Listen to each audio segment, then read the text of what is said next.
베레시트 에클레시아입니다. 히브리서 강의 12번째 시간.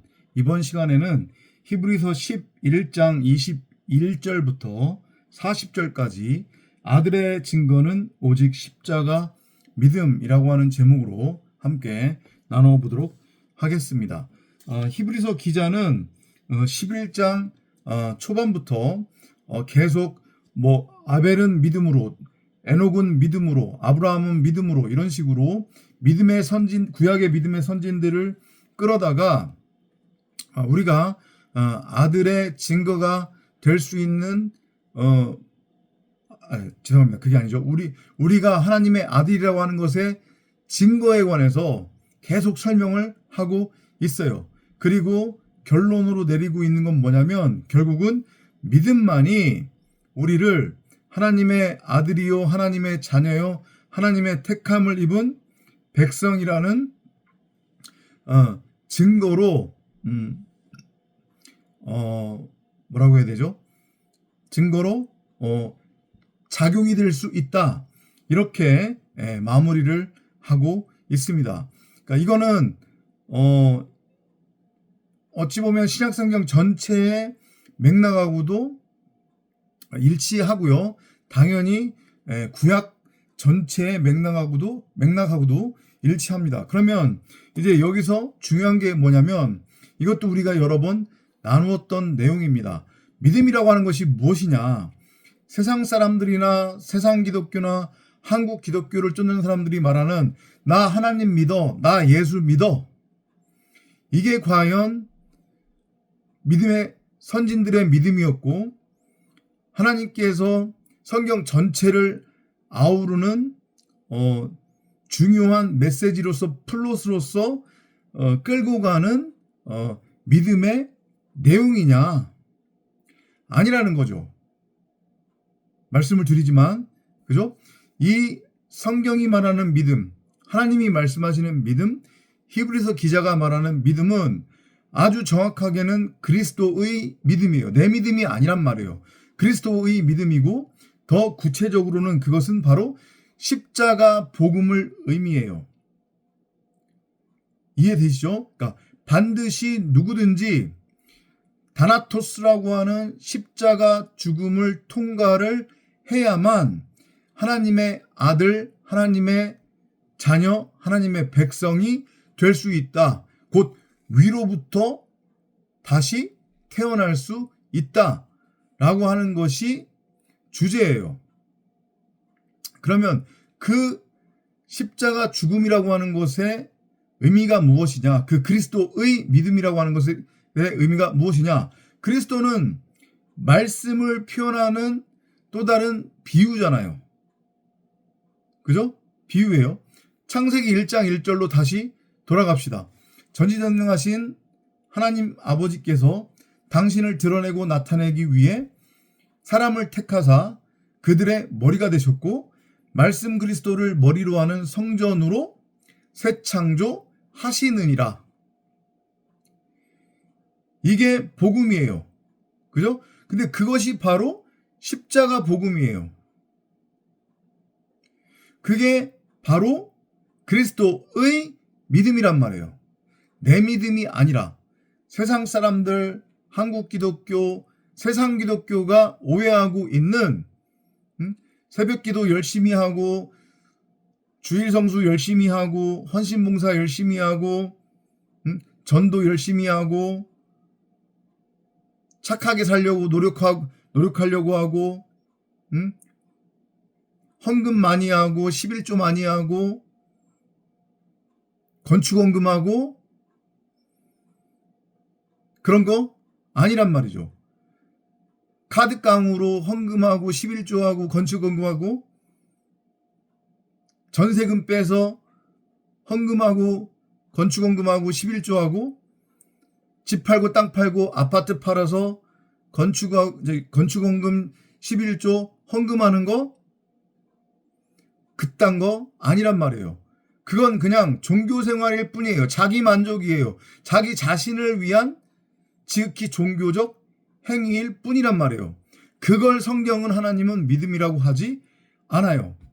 히브리서 기자가 히브리서 11장 내내 예로 들었던 믿음의 선진들의 그 믿음, 다 아래 것 나타난 것으로 위의 것 하늘의 진리를 설명하기 위한 예였는데, 이 11장에서 히브리서 11장에서 믿음의 선진들이 보여준 그 믿음은 곧 베레시트의 믿음이란 말이에요.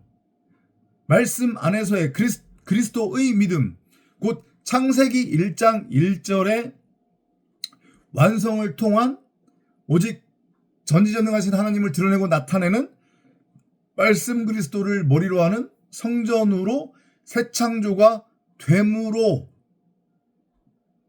하나님의 아들이라는 증거가 될 수 있고, 하나님은 그것만을 증거로 삼는다는 그 메시지란 말이에요. 그런데 그러기 위해서는 우리가 계속해서 나누고 있지만 창세기 1장 1절이 내 안에서 이루어지기 위해서는, 완성되기 위해서는 첫사람 아담, 네페시하야, 이성 없는 짐승, 곧 겉사람으로서 육신의 생각, 사람 생각으로서의 내 육체, 더 정확하게는 하나님의 말씀으로서의 생명나무를 선악을 알게 하는 선악나무로 엉뚱하게 취해서 그 선악나무와 하나가 된 율법의 예수로서의 나라고 하는 겉사람, 그래서 율법의 왕노릇하며 여기에 말뚝박고 이 세상이 전부고 진짜라는 착각에 빠져서 열심히 가시나무와 엉겅퀴만을 쏟아내는 땅을 율법의 행위를 통해 경작을 해서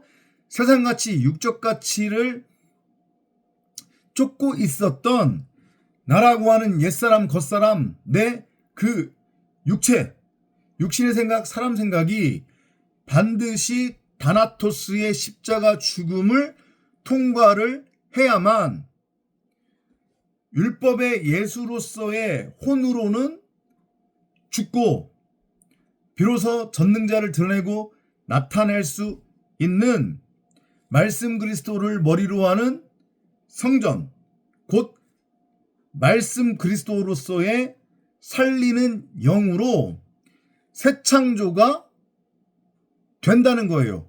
그리고 그것이 우리가 하나님의 아들이요 자녀고 백성이라고 하는 증거라는 거예요. 하나님은 그것만을 증거로 취하시고 여기신다는 거예요. 그러면서 히브리서 기자는 이 11장 말엽에 아주 중요한 말을 합니다. 어떤 중요한 말을 하냐면, 믿음의 선진들이, 11장에서 히브리서 기자가 예로 들었던 수많은 믿음의 선진들이 결국은 하나님의 아들이요 자녀요 백성들이 될 수 있었던 이유는 하나님의 언약으로 말미암음이 아니었다는 거예요. 이게 무슨 얘기냐? 하나님의 언약은 첫사람 아담으로서의 뭐라고 설명을 드려야 되나요?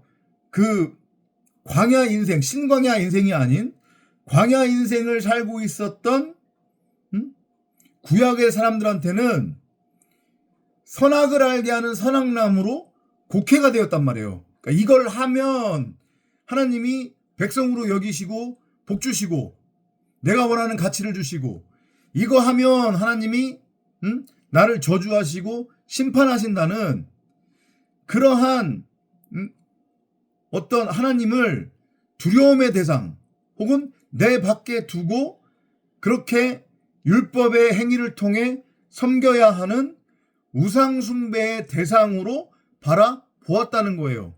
그것으로는 그 누구도 하나님의 아들이 될 수 없었다는 거예요. 그리고 결론으로 내리는 게, 그러면 뭘로 믿음의 조상들이 하나님의 아들이요 자녀요 백성이 될 수 있었느냐? 그건 바로 믿음이다. 근데 다시 한번 말씀드리지만 그 믿음이라고 하는 것은 내 믿음이 아니란 말이에요. 종교적 차원의 믿음이 아니란 말이에요. 내 믿음, 종교적 차원의 믿음, 즉 다시 말해 지금 세상 기독교나 한국 기독교가 쫓고 있는 저 믿음, 저 엉뚱한 예수, 다른 영, 종교적 행위에 근거하고 중심을 두고 있는, 그래서 오직 이 땅에서의 가치 추구를 위한 수단과 도구로 하나님을 이용하고 있는 저 믿음으로는 안 된다는 거예요. 진리의 복음, 십자가 복음, 다나토스의 죽음을 통과를 해서 율법 선악나무로서의 예수 율법과 하나가 되어 율법의 왕노릇하고 있었던 나라고 하는 겉사람, 나라고 하는 육체, 육신의 생각, 그게 곧 율법의 예수로서의 선악나무잖아요. 그게 나라고 하는 겉사람이니까. 내 육신의 생각, 사람 생각이 첫사람 아담으로서의 내가 반드시 다나토스의 십자가 죽음을 통과를 해야만 한다는 거예요. 근데 그것조차도 나의 어떤 이성적, 어떤 합리적 그런 판단과 사고와 열심과 노력으로 결코 이룰 수 없다는 거예요. 그리스도의 믿음, 베레시트의 그 믿음만이 나를 하나님의 아들로 삼아줄 수 있다. 그 믿음은 하나님께로부터 오는 일방적인 전적인 은혜이다. 나의 그 어떤 율법적 행위와 노력과 종교적 열심으로도 그 어떤 세상가치 추구적 삶으로도 그 그리스도의 믿음, 하나님의 믿음을 내가 성취할 수 없다. 그러므로 그 그리스도의 믿음, 베레시트의 믿음으로 하나님의 아들, 자녀, 백성으로 내가 새 창조가 되기 위해서 우리는 끊임없이 성령을 구하고 찾고 두드리는 기도를 해야만 하고, 하나님께 나라고 하는 첫사람 아담으로서의 겉사람, 육체, 육신의 생각을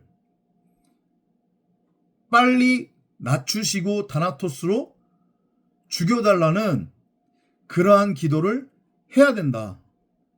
그리고 그렇게 첫사람 아담으로, 율법에 기초한 첫사람 아담으로서 세상 가치를 추구하며 살고 있는 그런 내가 바로 죄인이구나, 그게 죄라구나 하는 것을 알고 깨달아야 한다는 그런 깊은 메시지가 히브리서 11장에 담겨져 있는 거예요. 문자상으로는 지금 전도자가 한 얘기가 모두 히브리서 11장에 기록되어 있는 것은 아니지만 그 내용이 성경 전체의 플롯 속에서 함께 히브리서 11장에 녹여져 있음을 여러분들은 알고 깨닫기 바랍니다. 그래서 오늘의 결론은 제목과 같이 아들의 증거는 오직 십자가 믿음 뿐이다. 이 은혜를 누리는, 그래서 전적으로 하나님만을 의지하며 그 하나님의 영광을 위하여 하나님을 드러내고 나타내는 성도로서의 삶, 성전으로서의 삶을 누리는 성도 여러분 모두가 되시기를 바랍니다. 세상으로부터의 그게 바로 해방이에요. 율법으로부터의 해방이에요. 세상 가치로부터의 해방이에요. 내 열심, 내 노력으로, 나의 이성적 판단으로 결코 되지 않습니다. 끊임없이 주야로 성령을 구하고 찾고 두드리고 진리의 복음을 여러분 스스로에게 반복해서 들려주시기 바랍니다. 오늘 영상은 여기서 마치도록 하겠고요. 오늘도 제주대학교 병원에 이제 월요일이라서 올라갔어요. 일주일에 2번 진료를 받습니다. 월요일과 목요일. 그래서 피검사도 2번을 하는데 지난주에 3번의 수혈과 그리고 촉진제 주사를 맞았어요. 혈소판 1팩 맞고 빨간피 2팩 맞고 그다음에 지난주 목요일에 촉진제 주사까지 맞았음에도 불구하고 지난주에 백혈구 호중구 수치가 900대 그리고 다시 800대 그러더니 지난주 목요일날 촉진제를 맞았음에도 불구하고 오늘 400대까지 떨어졌어요. 그래서 다시 오늘 또 촉진제를 맞았습니다. 그냥 제 개인적인 생각으로는 2차와 3차 사이의 텀이 너무 짧지 않았나. 몸이 회복되지도 않은 상태에서 제대로 항암을 이어나가서 이렇게 회복되는 게 어렵지 않나 그런 생각을 하는데 어쨌든 뭐 주치 교수님은 그렇게 호들갑을 떨지 않으세요. 워낙 유명하시고 또 경험도 많이 나누신 분이라서 저도 믿고 그냥 따라갈 뿐인데 이번 주 목요일 날 제가 시흥으로 올라갑니다.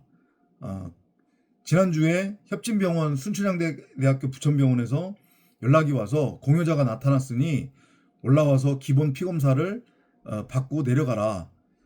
그래야 최종적으로 공여자하고 맞는지가 확인이 되고 그래서 맞게 되면 4월쯤에 이식 수술을 할 예정이라고 합니다.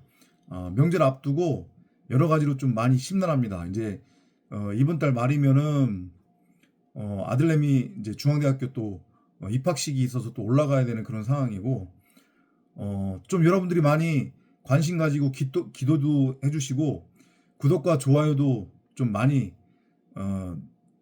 눌러주시고 여기저기 영상도 많이 공유해 주시고 퍼날라 주시고 그리고 다시 한번 말씀드리면 염치 없지만 이번 달이 지금 가장 최악입니다. 순간순간마다가 결코 만만치 않은 그런 지금 인생이지만 이번 달에 지금 많이 힘드네요. 또 아들내미도 또 올려보내야 되고 그래서 여러분들의 그 마음의 감동을 통한 감사를 통한 십시일반을 다시 한번 좀 마찬가지로 부탁을 드리겠습니다. 저는 어찌됐건 계속해서 되도록이면 매일매일 영상을 올리려고 노력을 하고 있습니다. 그리고 지난번에도 말씀드렸지만 분명히 올 상반기에 제주와 서울 경기 지역에 이 우리 공동체의 신앙 공동체의 예배 모임이 분명히 시작될 겁니다. 성령이 그렇게 예비를 하고 계시고 길을 열어주시라고 확신을 합니다. 그때까지 우리 영상을 통해서 그리스도의 믿음, 베레시트의 믿음으로 나아가는 모두가 되었으면 합니다. 다음 시간에 또 찾아뵙도록 하겠습니다. 고맙습니다.